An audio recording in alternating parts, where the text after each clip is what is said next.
Hey everyone, welcome to Unique Ways with Thomas Gerard, an audio podcast. We've got an awesome guest on today. His greatest strength lies in his exemplary leadership by example and his unwavering commitment to pushing creative boundaries. He possesses a remarkable ability to unite people and foster a culture of collaboration. His unique blend of creative vision and technical expertise sets him apart and empowers his team to deliver outstanding results. Please join me in welcoming Connor Lowe. Welcome. Hey, thanks, Thomas. Ready for 20 questions? Yeah, I sure am.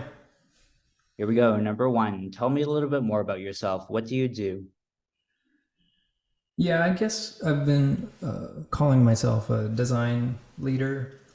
Um, and there's two parts in that. One, I think in my heart I'm a designer, and I've always been a designer. Um, so I'm kind of constantly making and remaking the world around me. But more specifically, I make interfaces. And then the second part is the leadership part, and yeah, I guess I've built up a competency of leadership, which in my mind means helping other people do great work within some context. Great. And just a note for our audience, Connor and I don't know each other until now, but I found him through his website where it says he's based in Bowen Island, and that's a place from my childhood near Vancouver. So I was super excited about that. Yeah, cool. Thank you. Yeah, we moved here 2.5 years ago, and just and built a house, and are living in the lushness of the Pacific Northwest forest. It's beautiful. Awesome. So number two, what's a key piece of knowledge that makes you different? Yeah, I don't know if this is knowledge necessarily, but one way I approach people is I like to think that everybody's different, and whether that's by of course your biology, but also your lived experience. Um, and so the things like the judgment that you apply to decision making in work um, depends on the wisdom that you extract from your lived experience. And I guess I don't feel like there's like a single piece of knowledge that makes me stand out, but instead a kind of collection of knowledge or experience that gives me a unique perspective. Nice. Yeah. One more note. One of our key supporters from the beginning, Dr. Garnett Hertz, who just released a book through MIT Press, has an academic position, but spends a lot of time at the skate park doing graffiti. And to me, with a traditional design education, and I imagine for you as well, it's like as far as possible away from what we know as design and design for other people. So yeah, super, super interesting to be on this side of it. Yeah, I like that you said that. I mean, we are always making for other people, and being able to empathize with someone's unique context. Yeah, it can be challenging. It always challenges your own context and your own bias. And so I've found I draw on the experiences of connecting with different people or through different environments greatly. So it's almost the more broad of experience you can have, the more kind of nutrients you have to bring into your design practice. Absolutely. Okay, number three, why this of all things? Why do you do what you do? So I guess like just focusing on the design bit, I think design is making things better at its core. And I guess I've always felt like there are a lot of things to be made better. Um, and on the leadership side, I like to help people. I'm a helper. So, um, yeah, I see value in trying to help people get the best out of themselves.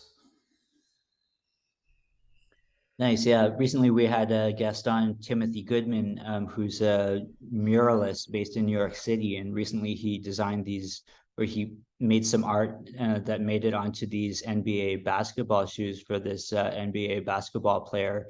And I can't help but think of that and think of if that's a way of kind of making something better, or what it is exactly. But I like that point. Yeah, I think it's all over. Applying your art to consumer products, or improving systems that we work with, or creating novel interfaces. I mean, a lot of it comes back to the same fundamental processes or principles of design, and so it's a very flexible approach to making things for the world. Absolutely. Okay, some people struggle with number four, but the question is, what does your future look like? Yeah, I guess I can imagine all sorts of different futures. I have a pretty good imagination. So I thought that maybe I could talk about the constants, because there's things that I could expect to be a part of it. Number one, my family, my wife, my daughter, my parents, my sister will continue to be source of love and inspiration. Obviously, music. So I've been playing music for about 30 years. It's a kind of a personal endeavor, but I've always had it to some degree, and I can imagine that will always be in my life. And then design. I think outside of my career, I'm just always practicing some form of design. So yeah, I think that I expect that those three constants will be there, but other than that, I can imagine anything. There's a world of possibility. Great. Okay, number five we say is unique to this podcast, and the question is, let's talk about location. How does the notion of place play into what you do? Yeah, that's interesting. This was maybe the toughest question when I pre-read your notes. Maybe it's just where my head's at right now, but uh, maybe what I wanted to say is, first off, we live local lives. Um, we live in a physical body that lives in an environment that's nurtured by food. We have shelter over us in our homes. Our environment is what nurtures us. But increasingly, it feels like the mind share and our attention is being occupied by non-local things and digital things. And whether that's the kind of addictive response to certain types of media, or an infatuation with the trends in artificial intelligence, or even Apple's announcements this week with Vision Pro, projecting a new kind of reality for us to occupy.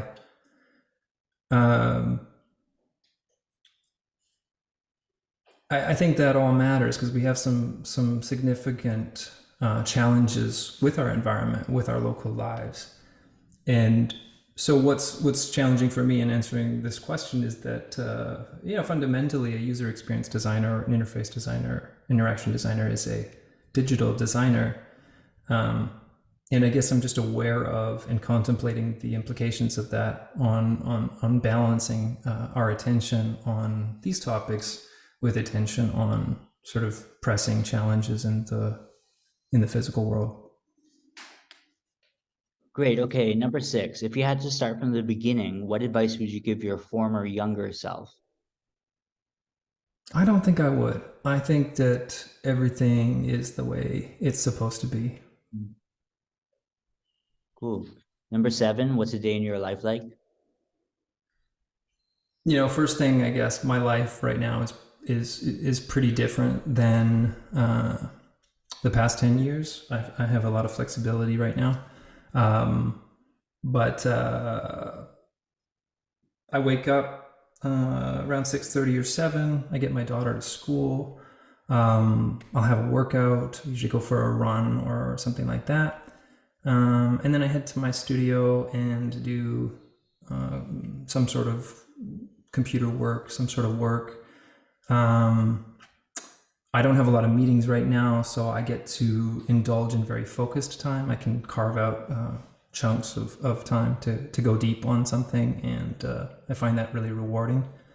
I'll usually make lunch, and my wife and I will eat together in our yard here. She works from home as well. And then after lunch, I might do more studio work, kind of depending on what's going on, or If I have a project in the yard or on the land, I might work with my hands for a bit, and I find that quite rewarding as well. Yeah, usually, we'll make dinner. Maybe we'll take dinner to the beach with our daughter. I'll have some family time, and then quite often, after my daughter's in bed, I'll spend some more time in the studio in the evening. But if you can picture it, if you can imagine it, and I know Thomas knows, this island, Bowen Island, is a very idyllic little slice of land, just about 20 minutes outside of Vancouver. Close access to beaches and in the forest, and it's a very calm and pristine natural environment. So all of this is it's a very nice way to live right now. Great. And number 8, lifelong learning is a popular topic. How do you stay up to date? Yeah, good question. I feel like this is really important to me. First off, just nurturing my curiosity. I'm a really curious person, and I think I allow my curiosity to guide my learning, seeing what inspires me. Yeah, I like the notion of maximizing interestingness, and to me, that kind of just means allowing your intuition to sort of pull you into a direction.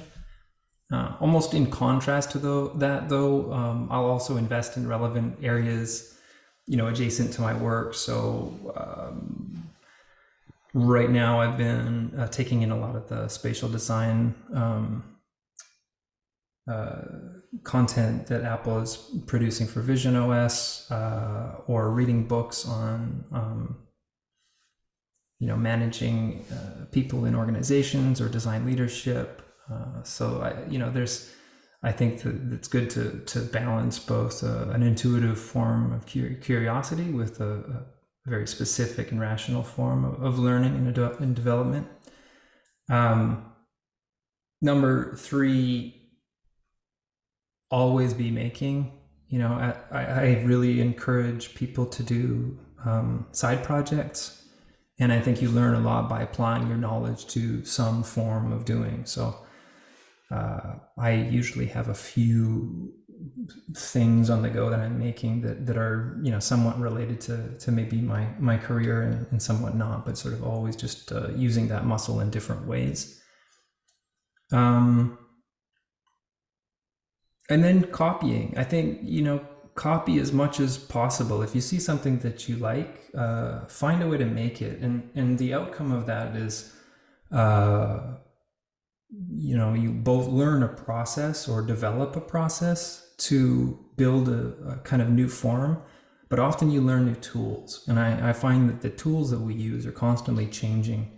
And, I never want to define my career by a set of tools that I use, because those are just a suite of things that I have in that moment.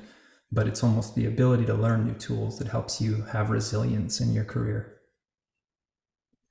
Great. Okay. And halfway, number 10, how do you deal with work-life balance? Oh, actually, I missed one. Number 9, what tools do you use? Are you more digital or more analog? That's funny. I didn't think of that segue with what I just said. Yeah, pen and paper is probably the most used tool. I'm always taking notes. I'm always sketching. It's the fastest form of getting an idea out of my mind, and therefore it is a great way of thinking. I remember in my education there was a course on rapid sketching for the purpose of thinking, sort of using the pen to enable you to kind of get through thoughts. And so I've always adopted that kind of approach. But then the digital tool set is, these days we're using Figma. I've been using the new Framer website builder design tool. It's pretty amazing. I've always, I'll say, dabbled in using code. I think what I do in building digital things depends on code. And so while I'm not a programmer, I wouldn't consider myself a programmer. I always try to understand the constructs and the languages and the architectures so that I can communicate with people effectively. ChatGPT is my friend, and actually I've been coding a lot with ChatGPT, or at least asking ChatGPT to code for me. And it's an incredible tool, and an incredible advancement. It's like a multi-tool for everybody that increases everybody's productivity. Notion, the Arc web browser, I really like that tool. Yeah, that's probably the common tools right now, although there's probably other ones that I'm like thinking about picking up and figuring out as well. I'm glad you brought up sketching as thinking. There's a great artist named Eva Lotta Lam who does these sketch notes, and she was really early on doing that, and early on with the idea of sketching as thinking, particularly in lectures and conferences, and that really took off. I think there's a space for that now. Yeah, number 10, halfway. How do you deal with work-life balance? This is a really important question.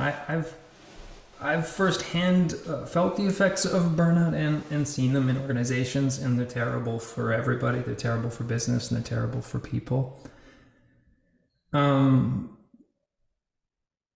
So I took some notes here, but number one, I think it's really good for everyone to always appreciate that there is always more work. There will always be more work. For some people, that can cause anxiety because there's a desire to check all the boxes, and there's a desire to complete. Especially with digital work and with knowledge work, there just is no end. You can always improve something or make it better, or move on to the next thing. And so it's first off, I think, really important to just understand that and try to find peace, that you will not get through the entire list. Therefore, the second thing is that you constantly need to be prioritizing and making sure that your time is effectively allocated to the most important thing is critical. So understanding within what you're doing, what's critical and what isn't, because invariably you have to say no to some things. The third point on that is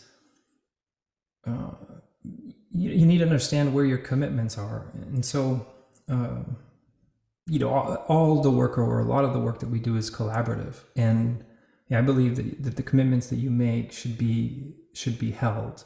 It's good to be true to your commitments, and therefore, you want to be sure about them.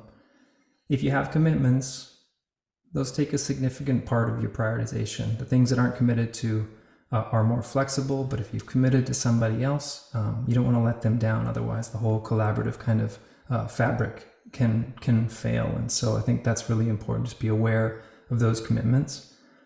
And in order to make good commitments, you have to understand the work. So for me, and often for my team, we would use estimation and tracking. And estimation can be a lot of different things. It doesn't have to be time estimation, but trying to get a good sense of the work and a good shape of the work allows you to make really good commitments and not overburden yourself. And if you don't do that, if you don't say, look at a task and break it down, quite often there's assumptions built in that end up biting you later. And then, that leads to kind of up the ladder to having too much work and not being able to complete things. And then that's where you can kind of overextend yourself. And then, lastly, everyone has a different capacity. So I think just understanding, based on your understanding of your work, understanding your capacity, how much you can do, and making sure that you build time in for things that fill your soul are really important. So for me, just spending time with my family or being in nature, making music, having some time for friends, these types of things I do want to make sure, are a part of my life. And usually I'll be aware of, if they're not for some extended amount of time, I start to feel it. And usually then I can, notice that and realize that maybe I'm, spending too much time imbalanced and need to kind of add those to the mix and make sure I'm getting more control of the work. But Yeah, I think that sums up my perspective. Nice. So number 11, if you weren't doing what you do now, what would you be doing?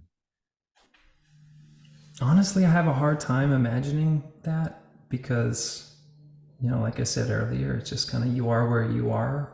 But I did look back and maybe the way I got into design or what I had thought I might do when I was in my early education was architecture. So I've always been inspired by the built world, and I like the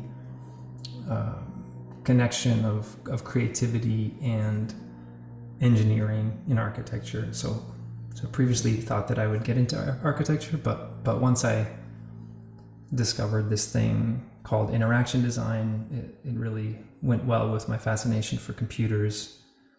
And yeah, so I don't know. I don't think I want to be an architect now, but yeah, perhaps in another reality. Great. So 12, what would you not like to do with your career? I don't know. I usually find a way to make a job interesting, and I've done a lot of different jobs in my life, and I've enjoyed all of them. Even the worst ones. So, um, yeah, I know that's not a good answer, but I like to have an optimistic approach, I suppose. Nice. 13, what's your favorite word, quote, or sentence? You may have gathered it from me talking for 20 minutes so far, but my most used word is probably interesting, probably to a fault. But there's lots of quotes that I like and stuff. But I think that one, yeah, often sums up some form of my perspective. And how about a least favorite word, quote, or sentence? I can't. I don't like to think that things can't be done. I always feel like there's a way, whether it's I can't within this amount of time, but yeah, I like to believe things are possible. So the idea that something can't happen, I don't like that very much. If you had to pick one word to describe yourself, what word would you choose? Helpful. What keeps you up at night? Ideas. What's a dream you're chasing? Um, to continue to be a better version of myself. I think that's the constant. What inspires you? I get inspiration from everywhere. I Okay. guess I was gonna long pause. I also take long pauses. I was gonna say lately I have gotten a lot of inspiration from working with my hands on our property. So we have a fair bit of landscaping to do. We're living on a new piece of property, and um, I'm finding all sorts of learnings that I can draw back to my UX foundations, and lots of metaphors that I'm finding quite inspiring. Last two, number 19, any advice you'd like to share? I don't think I have any general advice. I think yeah, that's tricky. And number 20, how can our listeners keep tabs on you? What should we follow? What's our call to action? My website, connorlowe.com, is probably the best way. Right now, I've been writing a little bit and posting there. That will be continually updated. And on social, I am CNRLW, mostly on Twitter and Instagram. Awesome. Well, thank you so much for joining today. It's super interesting that you're on Bowen Island. I've got a guy who I did my master's degree with, who is a student alongside me named Keith Chaplin, who lives on Bowen Island as well. He might be a neighbor of yours. But yeah, like interesting to see people pop up there once in a while, and super glad to make this connection. So thank you so much for being on the show. Yeah, of course, you'll have to come by and say hi next time you're on the island. Awesome. Thanks so much. Thanks, Thomas.